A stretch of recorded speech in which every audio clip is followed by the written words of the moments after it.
Une entrepreneuse que j'ai rencontrée récemment lors d'un appel m'a posé la question d'accord Manon, mais toi tu fais quoi? Pourquoi est-ce que je peux venir te voir? Et en fait, quand on me demande ça, au lieu de sortir des étiquettes comme ça, j'aime bien expliquer mon parcours et comment j'en suis arrivée à faire ce que je fais aujourd'hui. De base, je suis graphiste et illustratrice de formation et quand j'ai créé mon entreprise il y a 9 ans, c'est ça que je faisais. À ce moment-là, j'étais très implémentée dans le milieu du blogging, donc j'ai commencé en faisant des bannières, des illustrations pour des blogueuses, j'ai commencé en faisant des faire-part de mariage et j'ai aussi commencé en faisant des logos par-ci par-là, des cartes de visite, etc. Et en fait, au fur et à mesure que j'ai avancé, j'ai senti que le plus vibrant pour moi, c'était de travailler avec les entrepreneuses. C'était de soutenir leurs projets, de soutenir des femmes en particulier qui créent des entreprises avec leurs valeurs, avec leurs convictions, avec leur vision, avec leur envie. J'avais envie de soutenir ça, de sentir que je faisais une différence, que ce que je créais avait un impact pour elles et pour leur entreprise. Et donc pour leur clientèle, voilà, que ça rayonnait à partir de ce que je créais, que je pouvais être une pierre dans leur édifice. Donc je me suis positionnée en tant que graphiste pour les entrepreneuses. Et un jour, j'ai une de mes clientes qui me dit « Coucou Manon, qui c'est qui a fait ton site? Il est super beau, j'aimerais beaucoup contacter cette personne pour qu'elle fasse le mien. » Il se trouve que c'était moi qui étais derrière mon site et que depuis bientôt 20 ans maintenant, je bidouille sur mon propre site, je m'amuse à coder, à tester des choses.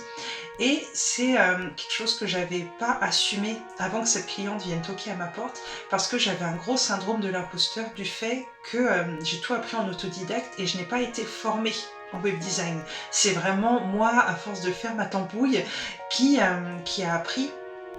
Et donc, le fait que cette cliente vienne me challenger m'a permis de prendre ma place de web designer, de venir ajouter cette casquette-là à ma garde-robe et du coup, en plus de créer l'identité visuelle des entrepreneuses, pouvoir créer leur site internet.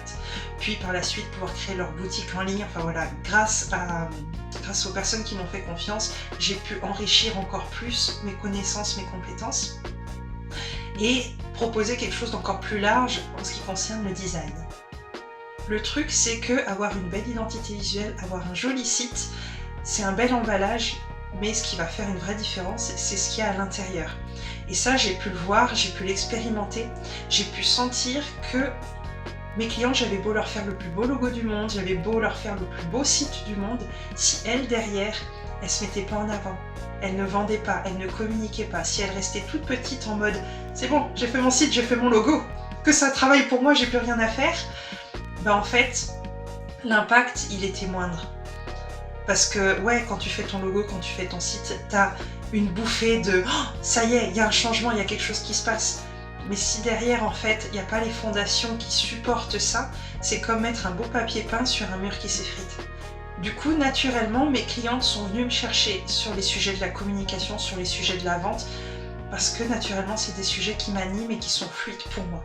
Qui sont devenus fluides en tout cas, parce que je te dis ça, va pas croire qu'il y a 8 ans quand j'ai lancé mon entreprise, communiquer et vendre c'était facile.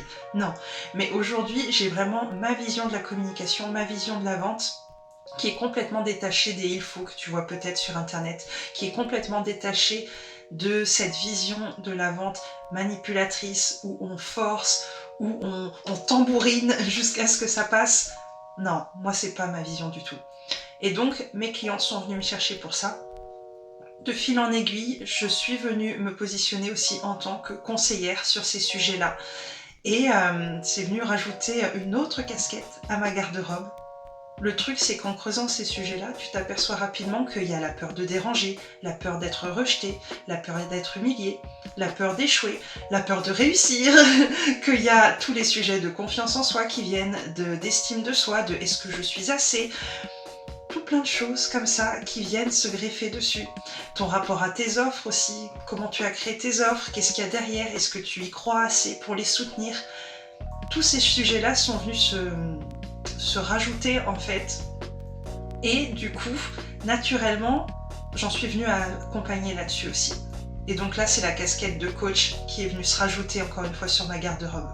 Parce que l'idée, c'est de vraiment pouvoir t'accompagner sur tout ce spectre C'est comme si j'avais commencé avec il faut un logo et un site. Mais en fait, non, ça c'est juste une strate. En dessous, ce qu'il faut, c'est ta communication et ta vente et tous ces sujets-là, tes offres, tes clients et tout ça.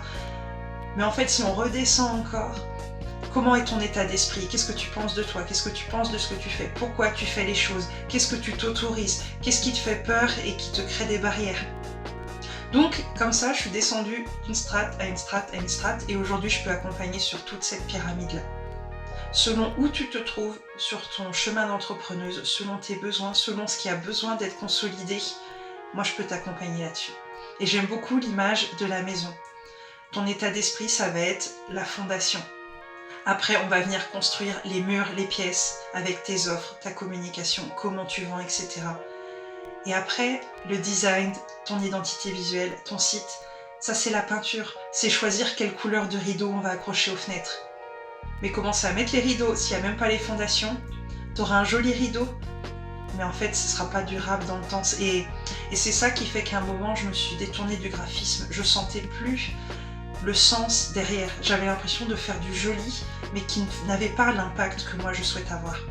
Donc aujourd'hui, j'ai vraiment toute cette palette pour pouvoir t'accompagner au plus juste, là où tu te retrouves, pour créer une entreprise et par extension une vie qui te correspond vraiment, qui est créée à partir de toi, pas de l'extérieur, pas de ce que tu as vu sur internet qu'il fallait faire, non, de toi, pour que ce soit durable, pour que ce soit sain, pour que ce soit joyeux et léger. Donc mon métier aujourd'hui, c'est ce spectre-là, c'est ces sujets-là, et le comment il prend plein de formes, parce que j'adore m'amuser, j'adore tester des choses. Là je te présente mes grosses casquettes principales, mais j'ai plein de petites casquettes encore que je sors par-ci par-là selon les besoins. Mais voilà grosso modo ce que je fais aujourd'hui et ce sur quoi je peux t'accompagner.